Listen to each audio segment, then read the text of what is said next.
What's up guys? Si vous êtes des passionnés de muscu comme moi, vous voulez savoir sans doute c'est quoi qui peut avoir un impact sur le fait qu'on gagne de la masse musculaire ou non. Évidemment, quand je mets des efforts dans la salle et dans mon alimentation, je veux que ça donne des résultats et dans le contexte de musculation, on veut être capable de prendre de la masse musculaire de façon concrète. Quand on embarque sur la balance, on veut voir notre pesée qui augmente puis notre physique changer de façon drastique.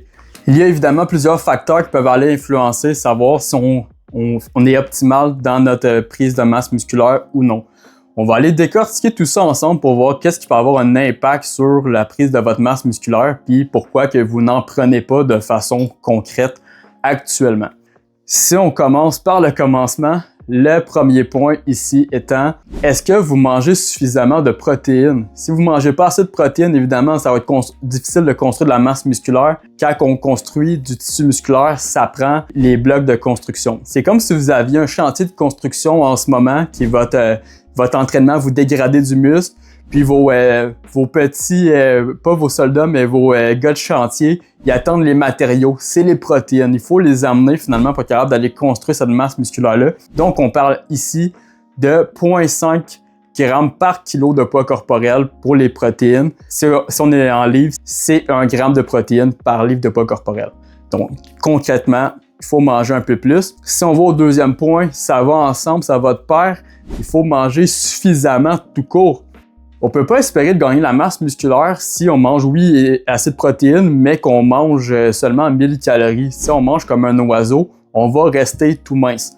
Il faut manger plus, simple comme ça. Si on parle de nombre de calories par rapport à votre maintenance, donc si on parle de nombre de calories que vous mangez pour maintenir votre poids corporel, on ajoute à ça de 250 à 500 calories de surplus pour être capable d'aller prendre de la masse musculaire. Si vous ne le savez pas, c'est quoi la quantité que vous mangez présentement?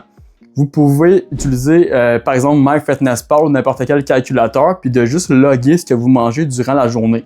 Si vous maintenez votre poids pendant une semaine, à chaque jour, vous pesez votre pesée du matin à jeun après avoir été aux toilettes, puis votre poids corporel est toujours similaire, vous êtes en maintien. Donc à ce moment-là, allez ajouter à ça, si vous cochez déjà les protéines, un petit peu plus de nourriture, donc de 250 à 500 calories. Si vous n'êtes pas certain, visez plus le plus bas que le plus haut, parce que le but ici, c'est de rajouter de la masse musculaire et non du gras sur le corps. Et quand que vous allez atteindre finalement l'objectif, qui est de gagner en fait autour de 0,5 kg par semaine de poids corporel, là, vous allez cocher la case finalement que vous mangez assez. Une troisième raison qui fait en sorte que vous pouvez ne pas gagner de masse musculaire, c'est que vous avez une mauvaise technique quand vous entraînez. Ça a l'air assez insignifiant dit comme ça parce que c'est du gros bon sens de dire ben oui, il faut que je maîtrise mes mouvements. Mais par exemple, si on parle concrètement de groupes musculaires que j'ai vu des clients avoir de la difficulté à construire, par exemple les pectoraux. J'ai entendu assez souvent où est-ce que j'ai des bonnes épaules mais j'ai pas de pectoraux. Mais ce qui arrive si on analyse par exemple le bench press, souvent on va avoir des personnes qui vont aller recruter énormément leur deltoïde antérieur, leur triceps, puis le torse est un petit peu cave-in, puis ils benchent finalement très dominant avec leurs bras. Donc à ce moment-là, il faut aller placer la posture pour être capable d'aller chercher un stretch plus deep et être capable d'aller recruter les pectoraux. Donc c'est important d'avoir un bon mind muscle connection avec les muscles qu'on travaille. Si on ne le sent pas aussi, c'est choisir les bons exercices qui font en sorte qu'on recrute nos muscles. Parce que ça se peut que selon votre anatomie, vous sentez plus ou moins l'exercice que beaucoup de personnes qui sentent, par exemple, le bench press. Si tu le sens pas, peu importe les tweaks techniques que tu fais, choisis simplement des exercices que tu sens bien tes muscles. Si tu favorises aussi les exercices que tu as la capacité d'avoir un deep stretch, donc d'aller chercher un bon étirement, par exemple, quand on parle de tout ce qui est cable fly, pec deck et tout, où est-ce qu'on peut chercher deep sur les pectoraux, il y a des meilleures chances que tu sois capable de recruter tes pecs. Et par conséquent, il y a des meilleures chances que tu sois capable de les hypertrophier. À ce moment-là, on va pouvoir avoir la masse musculaire qu'on veut sur le groupe musculaire spécifique. Oh, I want tricep muscles! Un autre facteur qui fait en sorte que tu ne gagnes pas de masse musculaire, c'est que tu n'es simplement pas assez intense sur tes séries, tes working sets. Quand je dis working set, faire la différence entre une série d'échauffement et une série où est-ce que tu fais tes séries du programme. Fait que par exemple, qu'on a du bench press, encore une fois, on parle de bench press, s'il est marqué 3 séries au programme, ben l'échauffement que tu as fait avant des 2 séries, ça comptait pas. Là, on parle des 3 séries que tu as au programme, là, il faut aller mettre l'intensité. Quand on parle d'intensité, c'est d'atteindre au minimum 3 répétitions en réserve avant d'arrêter. Ça a l'air insignifiant, mais ils ont déjà fait des études où est-ce qu'ils disaient aux personnes de choisir une charge pour faire leurs 10 RM, donc leurs 10 répétitions maximales. Dans l'étude, ils ont découvert qu'il y a des personnes qui étaient capables de rendre ça à 20 répétitions et plus quand ils les poussaient vraiment à leur absolue limite. Donc, ceci étant dit, c'est important d'aller monter l'intensité d'un cran puis de viser proche de l'échec. Quand on est proche de l'échec, c'est là qu'on est finalement au 1, 2, 3 répétitions en réserve et l'échec musculaire. Petite astérix ici, choisissez quand même le mouvement que vous allez porter à l'échec. Quand on parle, par exemple, du bench press, si on a un spotter en arrière, c'est plus sécuritaire. Si on a aussi les barres de sécurité, mais à ce moment-là, peut-être garder 2-3 reps dans la tank en réserve finalement pour le bench press. Mais quand on est sur une machine ou sur une isolation, là, on peut pousser un peu plus intense pour aller chercher l'échec musculaire qui va aller causer votre hypertrophie et qui va vous permettre de gagner la masse musculaire que vous avez de la difficulté à gagner. Mais c'est bien beau d'avoir de l'intensité, mais c'est important aussi d'avoir assez de volume.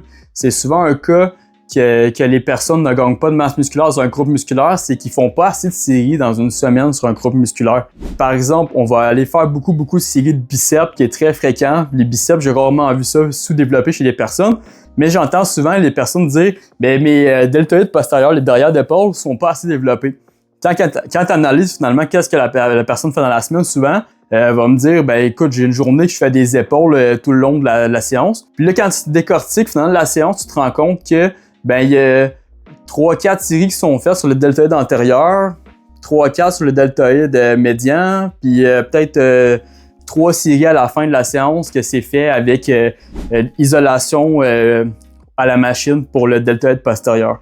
On n'a pas assez de volume ici pour construire la masse musculaire du deltoïde, du deltoïde postérieur, surtout que le muscle peut récupérer vraiment facilement. On pourrait l'entraîner plusieurs fois dans une semaine en partant, mais déjà là, on est loin d'avoir de 5 à 8, 10 séries sur le groupe musculaire. Donc, ceci étant dit, si ça devient difficile de le mettre à l'intérieur d'une seule séance, au moins on peut aller le séparer dans la semaine. Mon deltoïde postérieur, je pourrais en mettre facilement dans une journée où est-ce que j'entraîne mes pectoraux, puis une autre journée que j'entraîne mon dos, par exemple, étant donné qu'il récupère super bien. Donc, c'est important d'aller augmenter le volume sur le groupe musculaire qui ne se développe pas. Si jamais vous me dites, ben j'en fais déjà beaucoup, ben il y a des signes que vous en faites quand même pas assez. You have to do more than that. Si on coche déjà la cause, qu'on met l'intensité et tout, puis la technique est bonne. Donc, on peut aller augmenter le volume sur le groupe musculaire qui est difficile à travailler, à hypertrophier. Right, gotcha. Un autre facteur qui fait en sorte que tu ne gagnes pas la masse musculaire que tu veux, c'est que tu ne t'entraînes pas assez fréquemment dans une semaine. Donc, on parle ici de fréquence d'entraînement de façon plus spécifique. Quand on parle de fréquence, ça peut être la fréquence sur un groupe musculaire autant que la fréquence que tu viens dans la salle. Le classique ici, c'est qu'on va avoir des personnes qui s'entraînent 3-4 séances par semaine puis qui me disent « ben j'ai pas les gains que je veux atteindre ». Ben à ce moment-là, tu n'as pas maximisé ton entraînement encore ou est-ce que tu peux monter à 5-6 séances semaine sans être en surentraînement. Si c'est de quoi qui est quand même plus difficile, tu peux au moins aller cocher la deuxième case qui est la fréquence de muscle dans la semaine. Donc ici, on va aller chercher au moins de 2 à 4 fois par semaine pour un groupe musculaire. Évidemment, c'est selon la récupération et tout, il ne faut pas être raqué en permanence. Mais par exemple, si on prend l'exemple des épaules de tantôt, le deltoïde postérieur et le deltoïde médian et tout, des petits groupes musculaires, on peut aller mettre de la fréquence sans problème dans la semaine où est-ce qu'on va aller séparer le volume pour bien récupérer et tout. Donc, on s'entend que si je mets 4 exercices de deltoïde postérieur dans une séance, je risque de ne pas être super courbaturé de ce groupe musculaire-là le lendemain. Donc, on peut aller sans problème. 2 jours plus tard, on en remettre. Puis même chose, encore une fois, 2 jours plus tard, on en remettre. Donc, déjà là, on est à 3 fois semaine qui m'amènerait à 12 séries et probablement aller cocher la cause d'avoir des gains musculaires dans ce groupe musculaire-là précis. Donc, il y a beaucoup de mathématiques quand on parle d'aller distribuer les parties du corps, mais reste que c'est important d'aller augmenter la fréquence et aussi la fréquence de groupes musculaires dans la semaine quand on veut bien développer sa musculature. Alors ici, je parlais de fréquence, mais le prochain point qui fait en sorte que tu n'as pas de masse musculaire qui se développe de façon significative, c'est que simplement, tu n'es pas assez constant. Bien beau faire la fréquence que je l'ai dit, que tu fais 5 entraînements semaine pendant 4 semaines, mais si après ça, pendant 3 semaines, tu es parti en voyage, tu t'entraînes pas, puis après ça, tu reviens en denti finalement, ben à la fin de l'année, ça se peut que tu aies 0 gain musculaire ou même que tu en aies perdu. C'est important de garder une fréquence que tu peux maintenir dans le temps. Fait que, oui, évidemment, on parlait des optimales juste avant de 4 à 6, mais reste que sur le long terme, il y a beaucoup plus de chances que tu aies les gains de masse musculaire que tu escomptes si au moins tu persistes dans le temps à chaque semaine de l'année ou presque. Donc, ceci étant dit, la constance est vraiment importante pour gagner de la masse musculaire. Yeah, consistent. Le prochain point, ça a l'air un petit peu inverse à ce qu'on en a parlé tout à l'heure, mais reste que c'est si tu en fais trop. Parce qu'évidemment, il y a une question de dosage. Parce que si tu fais 6 entraînements semaine, ben que tes entraînements durent 3 heures, 3 heures et demie, puis même qu'on a de la misère de mettre un stop, que tu viens faire une 7e séance. No days off, bro! Dès que tu tombes en surentraînement, finalement, tu te mets à nager finalement à contre-courant. Au lieu de progresser, tu régresses. Donc, c'est important de bien récupérer. Donc, quand un muscle est raqué, la norme, c'est ne l'entraîne pas, attends qu'il soit récupéré. Et évidemment, de ne pas accumuler de la fatigue constamment. Donc, c'est important d'avoir une bonne routine de sommeil, une bonne gestion de stress, une bonne nutrition en général, de manière à avoir des performances qui s'en vont dans le bon sens en progressant et non sentir qu'on devient de plus en plus fatigué puis de plus en plus faible. Donc, ceci étant dit, viens respecter ton corps. Et l'avant-dernier facteur qui fait en sorte que tu ne gagnes pas de masse musculaire de façon significative, là je m'adresse un petit peu plus aux personnes qui sont des bêtes d'entraînement puis qui s'entraînent de manière assidue, constamment, la pédale au plancher. On parle ici en fait de ne jamais faire de deload. Donc évidemment, si vous êtes une personne qui manque de constance, vous faites plus de deload que d'entraînement, je vous parle pas ici. Quand on parle de deload, je parle pas nécessairement de prendre une semaine off d'entraînement, mais je parle ici de planifier où est-ce qu'on va avoir une baisse soit d'intensité. Donc, on va aller chercher finalement des séries qui vont être plus loin de l'échec ou simplement une baisse de volume. Donc, on vient réduire quelque chose dans notre training pour finalement avoir un training qui file un petit peu moins dur sur le corps. Donc, baisser le volume, par exemple, qu'on a 25 séries totales dans notre entraînement, bien, pendant la semaine de volume, on va faire 15 séries par entraînement sur chaque entraînement. Donc ça, c'est l'exemple de volume. Sinon, il y a l'exemple de l'intensité où est-ce qu'on garde le même volume, donc 25 séries par entraînement, puis qu'on fait juste baisser finalement l'intensité qu'on met dans nos séries. À ce moment-là, le corps va être beaucoup plus fresh, beaucoup plus répondant finalement à l'entraînement qu'on va faire ensuite dans la semaine de retour à l'entraînement où est-ce qu'on remet finalement notre corps à la normale avec un entraînement un peu plus régulier.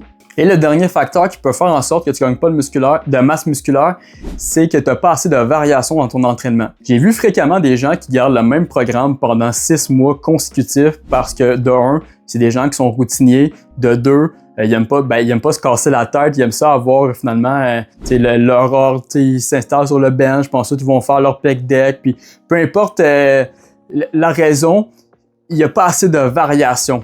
Faut garder en tête que l'état d'homéostasie du corps, c'est l'état d'équilibre. Puis, quand on fait un entraînement, on vient défaire cet état d'équilibre-là. Le corps, lui, s'adapte à l'entraînement au fil du temps. Donc, ceci étant dit, c'est important d'avoir de la variation. Pas à chaque séance où est-ce qu'on va finalement faire une séance de pec différente à chaque séance pendant un an straight, mais au moins de cycler ces programmes d'entraînement. Par exemple, de faire le même programme pendant une durée de 4 à 8 semaines, ce qui est quand même un bon temps pour bien s'adapter finalement.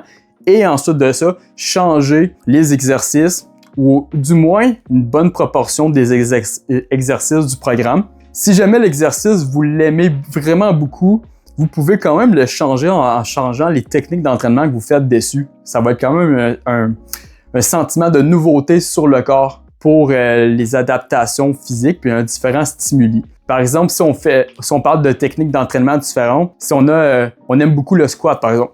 Pendant un programme, on faisait du squat standard, on faisait 3 séries de 10, puis on prenait notre pause après et tout.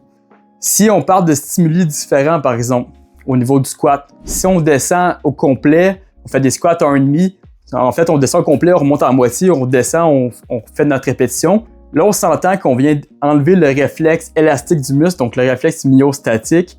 On vient faire beaucoup plus de dommages musculaires, ce qui est très déstabilisant pour le corps. Le corps va s'adapter à un stimuli différent pendant quelques semaines. Et quand que vous allez remettre votre squat standard dans le prochain programme, le squat va se filer nouveau, même si techniquement on le faisait encore dans le dernier programme. Ou vous pouvez simplement enlever le squat puis faire l'exercice dans le hack squat, qui est la machine à squat. Le simple fait d'avoir un exercice différent va faire en sorte que les muscles vont se contracter de façon un petit peu moins bien coordonnée. Donc, ça va faire du nouveau raquage, on va être courbaturé. Et par conséquent, cet aspect de nouveauté-là va aussi envoyer des signaux forts d'hypertrophie pour aller construire de la masse musculaire quand on est un peu plus sur un plateau. Ici, j'ai listé 10 points. Évidemment, on pourrait en trouver d'autres si jamais on grattait plus loin. Si jamais vous en avez, justement, vous pouvez m'en parler dans les commentaires. Je vous invite à laisser un like sur ma vidéo. On se revoit pour une prochaine, guys. Ciao, à la prochaine.